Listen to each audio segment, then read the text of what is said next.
8월 20일 경북 문경에서 주행 중이던 BMW 520D 차량에 불이 붙어 소방관들이 진화 작업을 하고 있다. 동아TV 정부가 BMW 화재 원인 규명을 위해 구성한 민관합동조사단 일부 자문위원회 자질 논란이 불거지고 있다. 원인 불명으로 결론 난 지난 2012년 급발진 의혹 조사 민관합동조사단 당시 자문회의의 자료 은폐 의혹이 제기됐던 위원들이 또다시 포함된 것이다. 정부의 전문가 선정 배경에 의구심이 커지고 있는 상황이다. 28일 취재진이 입수한 BMW 화재 원인 규명 민관합동조사단 명단에는 총 20명의 자문위원을 확인할 수 있었다. 자문위원들은 회의에서 BMW 화재 사고 원인 규명과 조사 방안 등을 논의하며 일정 수당도 지급받는다. 국토부 관계자는 당초 개인정보보호법상 자문위원 공개가 어려웠다면서 국민적인 관심사로 떠올랐기 때문에 위원들의 동의를 얻었고 알 권리를 존중하기 위해 공개하기로 했다고 말했다. 여기에 허남동, 윤관석 국회의원 보좌관, 장영순, 함진규 국회의원 보좌관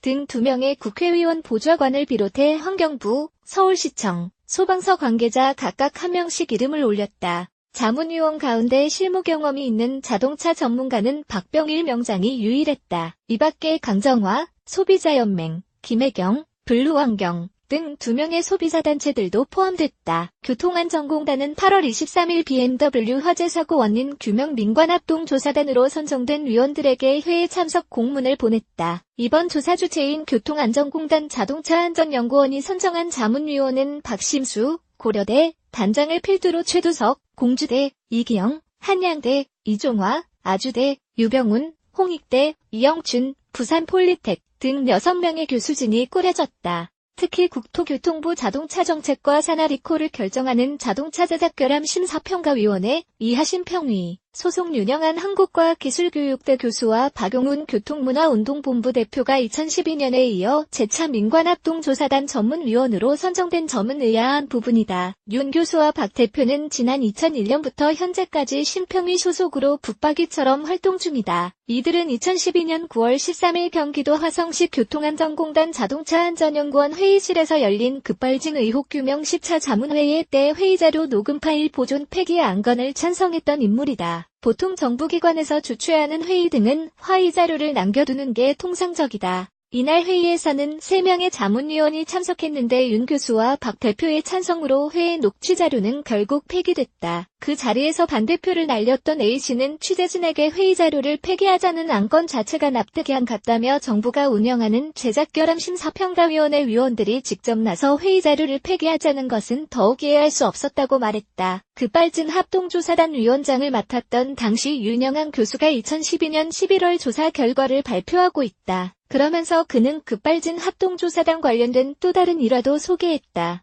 당시 BMW 급발진 소송 대리인이었던 김앤장 소속 고문 윤경환 씨가 자문회의에 참석하려다 퇴짜를 맞은 일이다. 윤경환 씨는 김앤장 제조물 책임 고문으로 현재까지 활동하고 있다. A씨는 관계자 외에는 절대 참석할 수 없는 회의에 어찌된 명문인지 주관 간사가 윤경환 씨를 참석시키려고 했다며 이의 제기를 해서 무마되긴 했지만 급발진 의혹에 맞서고 있던 BMW 측 법률 대리인 고문과 함께 회의를 한다는 게 이상했다고 증언했다. 정부는 이번 BMW 화재 사고 조사 민관합동조사단 위원 선정 배경이나 절차에 대해서는 여전히 항구하고 있다. 국토부 관계자는 민관합동조사단으로 합류한 각계 전문가들과 함께 BMW 화재 사고 원인에 대한 국민적 의혹을 해소하겠다며 올해 연말까지 BMW 결함 원인을 밝혀낼 것이라고 말했다. 동아닷컴 정진수 기자 전주단거, 컴